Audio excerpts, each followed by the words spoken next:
عمر سے پوچھا بھئی آپ کی کون سی 3 خواہشیں ہیں؟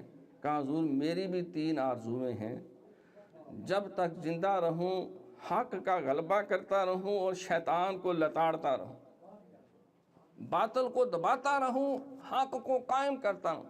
وہ مشن جو اللہ نے سرکار کو دیا، لِيُظْهِرَهُ عَلَى الدِّينِ كُلِّهِ، ہر باطل کے اوپر غالب کر دے اس حق دین کو۔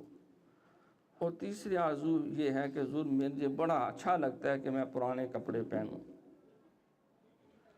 یروشلم کا شہر عیسیٰ علیہ السلام کا جو شہر سمجھا جاتا ہے، اس کو جب آپ فتح کرنے کے لیے گئے تو ایسی آپ نے وہ پوشاک پہنی ہوئی ہے، جبہ مبارک ہے، جس میں روایات میں آتا ہے کہ 60 پیوند لگے ہوئے ہیں، آدھی دنیا کا مالک ہے۔ تو یہ آپ کی وہ دعا اس طرح قبول ہوئی۔